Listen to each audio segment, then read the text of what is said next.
할렐루야. 오늘 저는 여러 성도님들과 함께 옥합을 깨뜨린 한 여인과 바리새인 시몬이 주는 교훈, 이런 제목으로 함께 은혜를 나누겠습니다. 향유 옥합 네 복음서에 모두 기록이 되어 있죠. 많은 사건들이 네 개 복음서 중에 세 개 복음서 또는 한 복음서에만 기록되는 일이 많은데, 이 향유 옥합 사건은 네 복음서에 다 기록이 되어 있어요. 그런데 기록된 네 복음서의 이 사건 내용을 보면 각기 특색이 있는데요. 마태, 마가 두 개 복음서는 내용이 일치가 되는데, 그 남자 주인공은 베다니 나병 환자 시몬이라고 하는 사람이에요. 이 두 개 복음서만이 나병 환자라고 이렇게 기록을 하고 있어요. 그리고 사는 지역은 베다니고 이름은 시몬이고 그 집에서 이 일이 벌어졌다 하는 거죠. 그러나 그 기록 외에는 이 시몬에 대한 특정한 기록이 없지요. 그래서 주님 앞에 향유를 가지고 와서 깨뜨려 드린 그 여인에 대한 기록이 중심이 되고 있어요. 그런가 하면 누가복음에는 바리새인 시몬이다 이렇게 기록이 되어 있죠. 나병 환자라는 말은 빠져 있습니다. 어쨌든 바리새인이다, 이 기록은 누가복음에만 있는 기록이에요. 그리고 시몬과 그 죄인인 한 여성, 이 두 인물이 중심이 되는데, 이 시몬에 관해서 상세한 기록이 있는 복음서는 이 누가복음뿐이 없습니다. 그래서 오늘은 우리가 누가복음을 중심으로 말씀을 살펴보고자 합니다. 자, 세 단락으로 말씀을 볼 텐데, 첫째 단락, 바리새인 시몬의 집에서 벌어진 일. 한 바리새인이 예수께 자기와 함께 잡수시기를 청하니 이에 바리새인의 집에 들어가 앉으셨을 때에, 바리새인이 예수님을 청했대요. 참 특이한 사건이긴 해요. 왜냐하면 바리새인들은 예수님을 반대하는 입장에 서 있었고, 특별히 안식일에 예수님께서 병자를 고치고 하는 그 일을 매우 싫어했어요. 그래서 그걸 안식일을 어긴다고까지 판단을 내리고 예수님을 죽이기로 결의하기까지 한 사람들이 바로 바리새인들 아닙니까? 그런데 오늘의 기사는 그 바리새인 중에 한 사람이 예수님을 청했어요. 그래서 예수님께서 바리새인의 집에 들어가 앉으셨다 그랬어요. 자, 그런데 바로 그 다음 절 카이 이두, 이 말씀이 우리 번역에는 사라졌어요. 참 안타까운 건데, 이 말씀은 감탄사입니다. 그리고 보라, 아주 놀라운 일이 벌어지고 있는 걸 이렇게 말씀하고 있어요. 뭘 봅니까? 그 동네에 죄를 지은 한 여자가 있어 예수께서 바리새인의 집에 앉아 계심을 알고 향유 담은 옥합을 가지고 와서 예수의 뒤로 그 발 곁에 서서 울며 눈물로 그 발을 적시고 자기 머리털로 닦고 그 발에 입 맞추고 향유를 부으니 예수님의 뒤로 다가왔다 그랬어요. 뒤로 다가가서 그 발 곁에 서서 울며 눈물이 얼마나 흐르는지 그 눈물이 예수님의 발을 적셨다 그랬어요. 그러더니 자기 머리를 풀어 헤쳐서 그 머리털로 예수님의 발을 닦고, 그리고 그 발에 입을 맞추고 거기에 향유를 부었다 그랬어요. 300데나리온이 더 되는 값에 팔 수 있는 그런 극히 귀한 나드향, 그 향을 예수님의 발에 부었어요. 자, 이어서 예수를 청한 바리새인이 그것을 보고 마음에 이르되, 이 사람이 만일 선지자라면 자기를 만지는 이 여자가 누구며 어떠한 자 곧 죄인인 줄을 알았으리라 하거늘, 예수께서 대답하여 이르시되 시몬아, 내가 내게 이를 말이 있다 하시니 그가 이르되 선생님 말씀하소서. 자, 잘 보시면은 두 가지 사항이 여기 나타나는데, 예수님에 대한 의심이 있어요. 예수님을 위대한 선지자라고 이렇게 많이들 믿고 있었는데 거기에 대한 의심을 가지고 있는 걸 볼 수 있어요. 이 사람이 만일 선지자라면 자기를 만지는 이 여자가 누구고 또 어떠한 자 곧 죄인인 줄 알았으리라, 이렇게 예수님을 의심해요. 그러면서 거기에 또 그 여인에 대한 정죄가 잘 드러나 있어요. 곧 죄인인 줄을 알았을 텐데 하고 이 여인이 죄인이라고 자기가 못 받고 있는 거죠. 결론을 내리고 있는 거죠. 그러니까 스스로 재판장의 위치에 올라 있고 그리고 남을 정죄하고 자기는 의로운 줄 알고 예수님조차 의심하고 그런 모습이 여기 비춰지고 있어요. 그때 예수님께서 대답하여 이르시되, 자, 잘 보시면 마음에 그렇게 말했다 그랬는데 예수님은 대답했다 그랬어요. 그 무슨 말씀입니까? 이 바리새인 시몬이 마음속으로 이렇게 일으키는 생각을 주님은 다 듣고 계신 거예요. 우리 영혼 속에 속삭이는 또는 우리가 부르짖는 그러한 하소연까지 주님은 다 들으시는 주님이시다. 그래서 대답했다 그랬어요. 그러면서 시몬아, 내가 내게 이를 말이 있다. 너를 위해서 내가 해줄 말이 있다. 오해하시는 분들은 이 시몬이 바리새인이고 예수님께 대접을 소홀히 했고 이 여인은 칭찬을 듣고 시몬은 정죄를 받고 이랬다고 생각하기 쉬운데 그건 또 아니에요. 예수님은 시몬이 아무리 바리새인이고 또 예수님에 대한 대접이 소홀했고 그러나 주님은 시몬을 사랑한 겁니다. 그래서 시몬에게 꼭 일러줘야겠다. 이걸 바로 잡아줘야 하겠다 해서 이런 말씀을 하고 있는 거예요. 그때 시몬의 대답은 또 이렇습니다. 선생님, 말씀하소서. 자, 마음속으로는 예수님이 선지자인 걸 의심하지만 또 입으로 하는 말은 그래도 예의를 갖춰서 선생님 말씀하소서. 자, 그러나 이 선생님이란 말씀이 예수 그리스도를 주로 모시는 우리에게는 마땅치 않은 말인 걸 여러분들이 아셔야 합니다. 예수님이 이 세상에 다른 선생 중에 하나와 다를 바 없는 그러한 말씀 잘하는 그런 선생님이라고 생각하면 예수님을 잘못 믿는 거예요. 예수님은 선생님이 아니라 나의 주님이십니다. 즉 내가 주님의 종이고 주님의 자녀고 그리고 주님은 나를 인도하고 천국까지 이끌고 그렇게 가실 분이시다.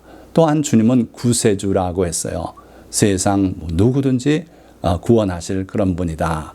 그러니까 예수님을 주요 구세주 그리스도 메시아로 여기지 않고 선생님이라고 부른 것은 문제가 있다 이렇게 보는 거죠. 아직 초보 신앙에 머무르고 있다 하는 거예요. 자, 그러면 두 번째 단락으로 들어가겠습니다. 여기 가운데 예수 그리스도의 십자가에 못 박히신 모습이 있지 않습니까? 예수 그리스도는 두 부류의 사람 모두를 품고 계신 분이다. 그들의 죄 사함을 위해서 십자가에 못 박히셨다. 하나는 왼쪽 보니까 아래 온전하게 주님과 벽이 쌓아져서 하나님의 진노 가운데 있는 그러한 죄인, 그런가 하면 자기가 죄인임을 깨닫고 스스로 깨닫고 눈물을 떨구고 하는 이러한 죄를 깨달은 여인을 위해서도 주님은 오셨어요. 자, 그런데 거기에 죄사함과 사랑의 원리를 지금 말씀하고자 합니다. 예수님께서 시몬에게 이르시되 빚 주는 사람에게 빚진 자가 둘이 있어 하나는 500데나리온을 줬고 하나는 50데나리온을 줬는데 갚을 것이 없으므로 둘 다 탕감하여 주었으니 둘 중에 누가 그를 더 사랑하겠느냐. 한 사람은 500데나리온을 빚졌고 하나는 50데나리온을 줬다. 자, 문제는 갚을 것이 없으므로 여기에 빚은 죄로 해석을 해도 됩니다. 예수님께서 주기도문을 가르치실 때도 원어로는 빚진 자를 탕감하여 준 것 같이 이렇게 돼요. 그래서 예수님의 교훈에서 빚지다 하는 것은 죄를 지었다 하는 것과 동일한 의미를 가지고 있죠. 자, 그래서 우리가 죄를 지을 때 그 죄를 갚을 능력이 우리에게 없다는 거예요. 매우 유감스럽지만 죄의 삭은 죽음뿐이 없어요. 죄 지은 그 영혼이 죽으리라. 그렇게 해서 하나님과 영원한 분리 속에 떨어지는 것이 죄다. 그러니까 갚을 것이 없다. 이게 당연한 말씀이에요. 그래서 갚을 것이 없는 처지인데 그 주인이 둘 다 탕감하여 주었으니 둘 중에 누가 그를 더 사랑하겠느냐. 자, 여러분들 같으면 뭐라고 대답하겠습니까? 500데나리온을 탕감받은 사람, 50데나리온을 탕감받은 사람, 누가 더 사랑합니까? 당연히 시몬의 대답 같은 대답이 나오겠죠. 시몬이 대답하여 이르되 내 생각에는 많이 탕감함을 받은 자니이다. 이르시되 내 판단이 옳다 하시고. 자, 그러니까 500데나리온 빚졌다가 탕감받은 사람이 그 주인에게 더 감사함을 느끼지 않겠느냐. 여기서는 사랑이란 단어로 표현됐습니다만은 그렇다는 거예요. 그러니까 시몬이 그렇게 답을 하니까 주님이 내 판단이 옳다 하시고. 자, 이어서 예수님께서 그 여자를 돌아보시며 시몬에게 이르시되 이 여자를 보느냐. 내가 내 집에 들어올 때 너는 내게 발 씻을 물도 주지 아니하였으되 이 여자는 눈물로 내 발을 적시고 그 머리털로 닦았으며 너는 내게 입맞추지 아니하였으되 그는 내가 들어올 때로부터 내 발에 입맞추기를 그치지 아니하였으며 너는 내 머리에 감람류도 붓지 아니하였으되 그는 향유를 내 발에 부었느니라. 자, 기가 막힌 말씀을 하고 계세요. 시몬은 아차 했을 겁니다. 내가 예수님을 내 집에 초청해놓고 식사 준비에 내가 관심이 더 많았고 다른 친구들, 지역 유지들 그들과 인사하느라고 예수님을 놓쳤구나. 예수님이 내 집에 막상 오셨을 때 발 씻을 물도 드리지 않았구나. 그리고 또 당시에는 손님이 오면은 허깅하고 또 볼에다 입을 맞추고 이러는 게 관습인데 아무도 마중도 안 나왔으니까 입 맞출 수도 없었겠죠. 그러니까 예수님께 입 맞추지도 않았다. 그러나 이 여인은 봐라. 처음부터 내 발에 입 맞추기 시작해서 지금까지 입 맞추고 눈물로 내 발을 씻고 그러고 있지 않냐. 그리고 너는 내 머리에 감람류도 붓지 아니하였으되 그는 향유를 내 발에 부었느니라. 자, 기가 막혀요. 이렇게 놓고 보니까 하지 않은 게 너무나 많습니다. 그리고 내가 주님을 모셔놓고서도 이 기초적인 걸 못했구나 하는 걸 이 시몬이 뼈저리게 느꼈을 거예요. 자, 그러시면서 이러므로 내가 네게 말하노니 그의 많은 죄가 사하여졌도다. 이는 그의 사랑함이 많음이라.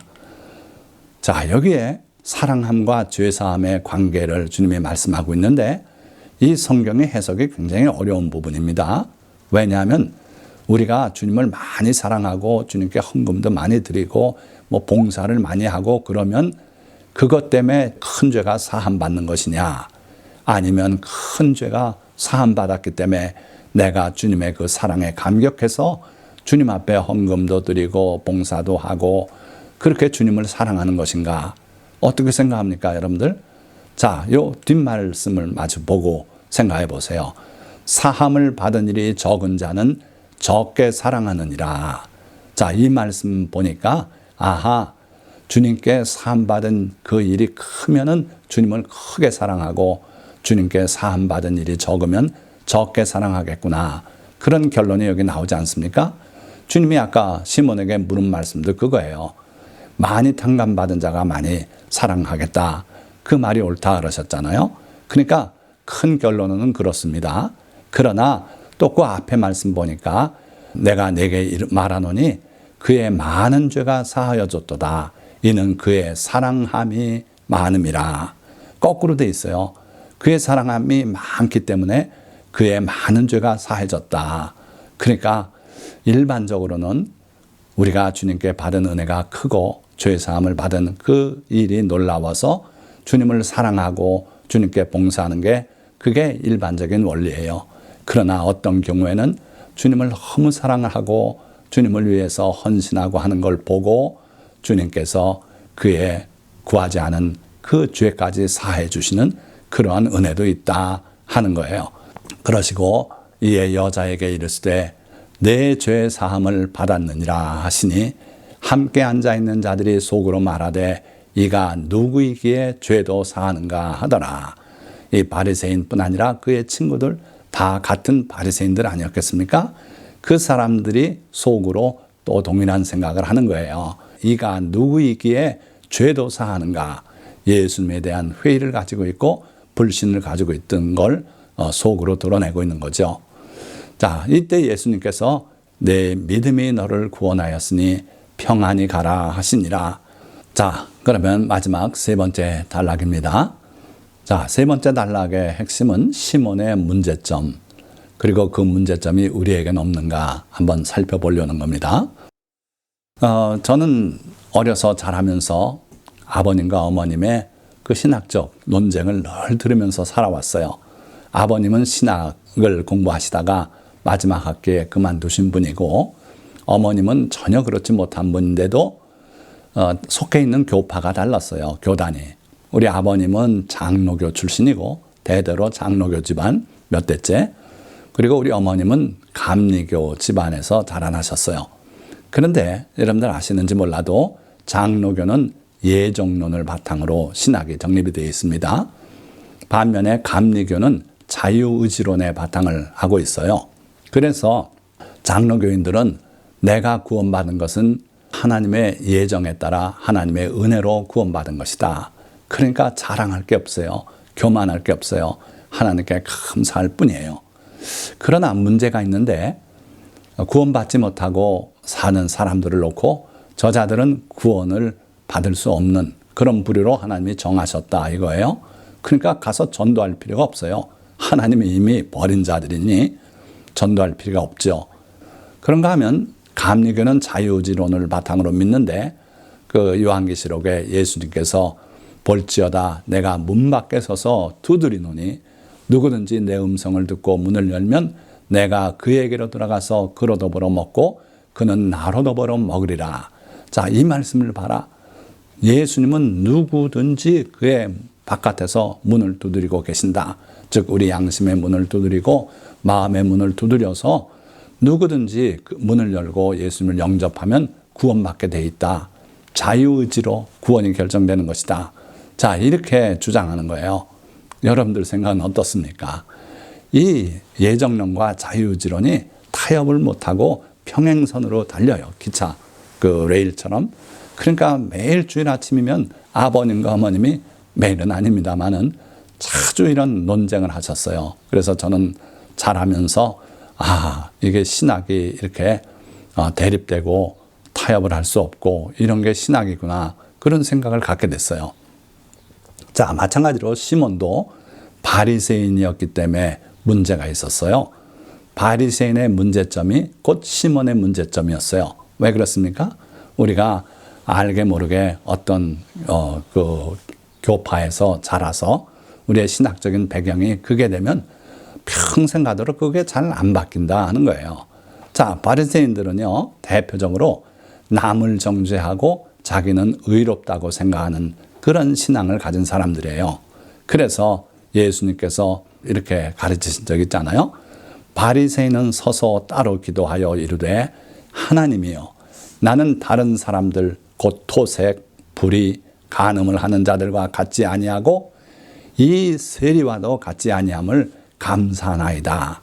성전에 올라가서 거기서 손을 들고 그렇게 기도하는 바리새인의 기도예요. 반면에 한 세리는 가까이 오지도 못하고 저 뒤에서 고개를 숙이고 가슴을 치면서 나는 죄인이로소이다, 이렇게 하나님께 기도드리고 있었다 그랬어요. 하나님께서는 그 세리를 더 의롭다고 하셨다고 결론을 내리고 있어요. 그러니까 바리새인은 자기가 의롭고 남들은 의롭지 못하다고 믿는 그러한 믿음을 갖고 있는 사람들이었다. 자, 그게 바리새인의 문제점이고 시몬의 문제점이었고요. 그래서 그들이 예수님을 정죄하고 십자가에 못 박는데 앞장서지 않았습니까? 자, 그런가 하면 또 시몬 개인의 문제점도 있었어요. 예수님을 선생님이라고 부르는 초보적인 신앙에 머물고 있었다. 그가 나중에 어떠한 상태로 신앙이 자라갔는지는 몰라요. 그러나 이 당시엔 그랬다는 거예요. 그리고 주님을 온전히 믿지 못하고 이가 만일 선지자라면 자기를 만지는 여자가 누구며 그가 어떠한 죄인인 것을 알았을 텐데 하면서 주님을 의심했어요. 자, 그러니까 결과적으로 그런 문제점 가운데 그 신앙의 열매가 그 당시에 이렇게 나타났어요. 율법 중 가장 큰 두 계명을 지키지 못하더라 하는 거예요. 이 바리새인들은요, 하나님의 율법 말고 더 많은 율법 조항을 만들어서 사람의 계명으로 하나님의 계명을 무력화시키기도 하던 그런 사람들이에요. 그런데 막상 가장 큰 두 계명, 예수님께 율법 중에 가장 큰 계명이 무엇입니까? 그럴 때 주님께서 망설이지 않고 너는 마음을 다하고 뜻을 다하고 힘을 다하여 내 하나님 여호와를 사랑하라.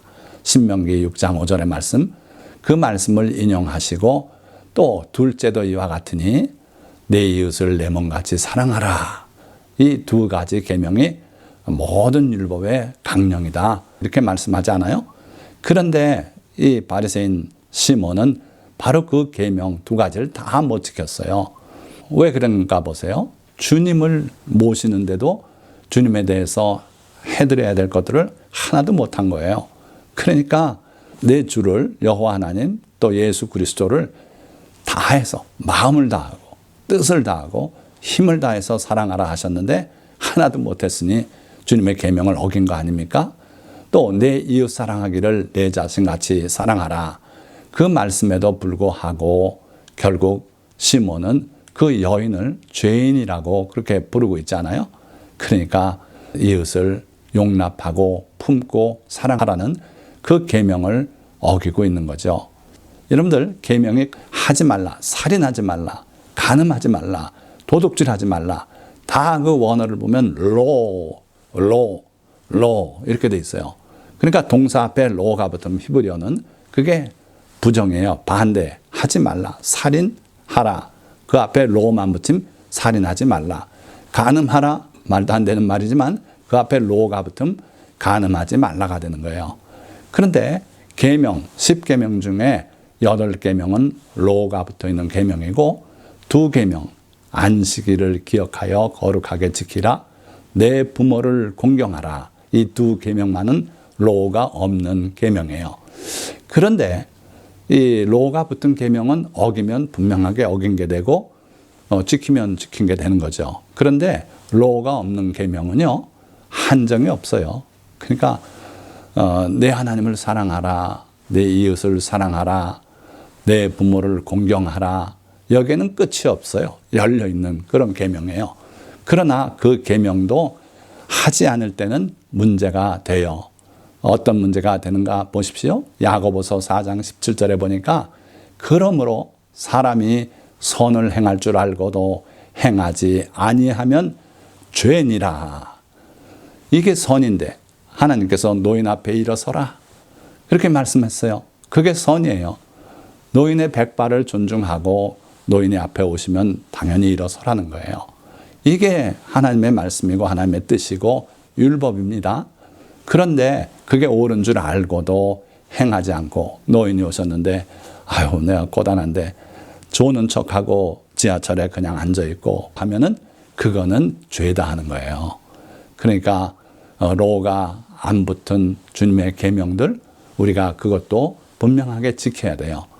자, 그런데 바로 이 시몬은 그걸 못 지켰어요. 주님을 힘을 다하고 마음을 다하고 뜻을 다하고 신약 성경에는 생명까지 들어가 있는데 생명을 다해서 사랑하라 하셨는데 주님이 먼 길을 오셨는데도 불구하고 발 닦을 물도 안 드렸고요. 그리고 입맞춤도 안 했고요. 머리에 감람유도 부어드리지 못했어요. 자, 그러니까 시몬은 주님에 대한 마땅히 해야 될 일을 하지 못한 그런 죄를 범했다. 우리가 그걸 죄라고 흔히 말하지 않지만 엄격하게 말하면 그렇다는 거예요. 그러면서도 그 앞에서 예수님의 발에 눈물을 떨구고 울고 회개하는 여인을 보고 죄인이라고 정죄하고 있지 않습니까? 그러니까 시몬은 자기 눈에 들보는 보지 못하고 그리고 남의 눈에 티를 빼고자 하는 그런 사람이었다 하는 거지요. 우리는 어떻습니까? 우리는 주님을 얼마나 사랑하십니까? 교회에 출석하고 설교를 청취하고 헌금을 드리는 것이 성도의 의무를 다하는 것이라고 생각하십니까? 그렇다면 바리새인 시몬과 무엇이 다릅니까? 말씀을 맺겠습니다. 시몬은 예수님을 자기 집으로 초청하고도 주님께 발 씻을 물도 드리지 않았고 입 맞추지도 않았고 머리에 감람유도 발라드리지 않았습니다. 그러나 죄를 지은 한 여자는 뒤로 와서 줄곧 눈물로 주님의 발을 적시고 머리털로 닦고 향유를 부어드렸습니다. 그때 시몬은 그 여인을 마음속으로 정죄했고 주님을 의심했지만 주님은 그 여인에게 죄사함과 평안을 내려주시고 자기를 의롭게 여기는 시몬에게는 그가 했어야만 하나 하지 못한 일들을 일러주셨습니다. 우리는 시몬처럼 하지 말고 주님의 은혜를 깊이 깨닫고 주님을 사랑하되 마음을 다하고 뜻을 다하고 힘을 다하여 사랑해야 할 것입니다. 할렐루야. 오늘 설교 말씀을 들은 모든 성도님들은 바리새인 시몬처럼 살지 말고 주님의 은혜에 감격해서 사는 여러 성도님들이 다 되시기를 예수 그리스도의 이름으로 축원합니다. 기도하겠습니다.